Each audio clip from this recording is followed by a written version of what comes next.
Halo semuanya. Sejarah itu kan seringkali terasa rumit ya, tapi sebetulnya ini bukan cuma soal apa yang terjadi, tapi yang lebih penting, gimana cara kita memahaminya. Hari ini kita bakal bongkar bareng-bareng cara para sejarawan melihat masa lalu supaya semuanya jadi lebih jelas.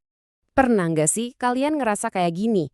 Sejarah itu kadang kayak tumpukan fakta, tanggal, dan nama yang acak-acakan. Bikin pusing. Nah, pertanyaannya, gimana caranya para ahli itu mengubah semua kekacauan ini jadi sebuah cerita yang punya makna?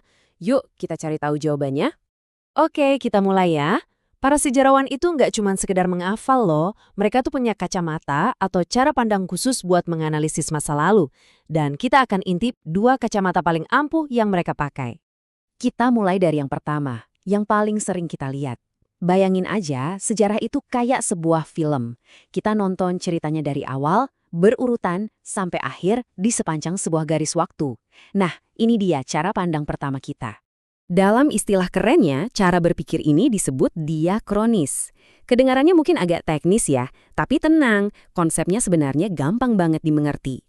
Coba kita lihat definisinya. Jadi intinya tuh proses dan urutan. Cara berpikir ini fokus banget sama sebab akibat, gimana satu kejadian bisa memicu kejadian berikutnya. Pertanyaan utamanya tuh selalu, terus apa yang terjadi selanjutnya? Ini tentang cerita yang terus berjalan maju seiring waktu. Nah, garis waktu kayak gini nih, contoh paling pas buat cara pandang diakronis. Kita bisa lihat dengan jelas gimana satu era mengalir ke era berikutnya, semuanya nyambung dalam satu cerita besar yang bergerak maju.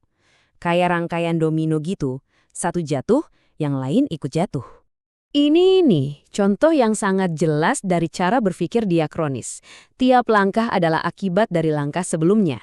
Kita bisa lihat alur ceritanya dengan gamblang, mulai dari pemicunya, Jepang menyerah, sampai ke puncaknya, yaitu proklamasi. Semuanya terjadi secara berurutan, satu persatu. Oke, kalau kacamata pertama tadi ibaratnya nonton film, kacamata yang kedua ini tuh kayak kita menekan tombol pause di film itu, terus kita amati satu adegan secara super detail. Istilah resminya adalah sinkronis. Nah, pendekatan ini beda banget sama yang tadi. Cara ini ngasih kita pemahaman yang jauh lebih dalam tentang satu momen tertentu. Jadi, alih-alih bertanya apa yang terjadi selanjutnya, sekarang kita ganti pertanyaannya jadi, apa aja sih yang lagi terjadi pada saat itu? Ini semua tentang struktur, kondisi, dan semua kerumitan yang ada di dalam satu titik waktu yang kita bekukan.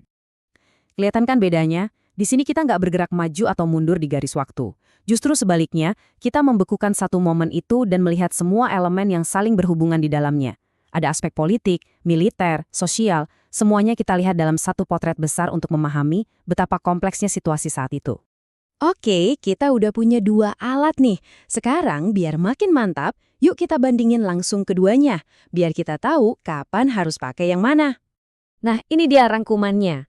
Gampangnya gini, diakronis itu kayak panah, fokusnya pada proses yang melesat maju menembus waktu, sedangkan sinkronis itu lebih mirip kaca pembesar yang kita pakai untuk menganalisis struktur yang rumit pada satu titik tertentu.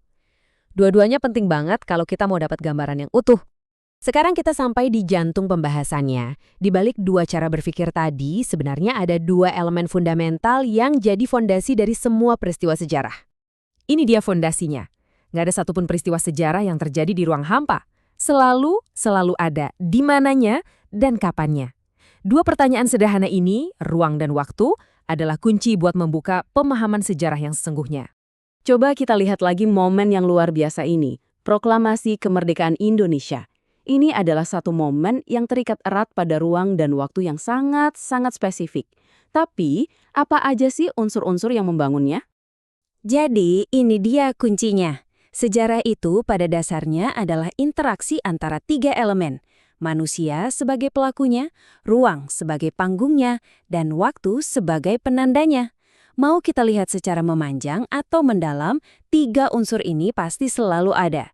Tanpa salah satunya, ya nggak ada yang namanya sejarah. Jadi, sekarang Anda juga punya kacamata seorang sejarawan. Coba deh, saat Anda baca berita besok atau melihat peristiwa yang terjadi di sekitar Anda, pakai dua cara pandang ini. Apakah Anda melihatnya sebagai bagian dari sebuah proses panjang atau sebagai potret momen yang kompleks? Dengan memahami ini, Anda nggak cuma belajar tentang masa lalu, tapi juga mendapatkan alat yang sangat ampuh untuk memahami masa kini.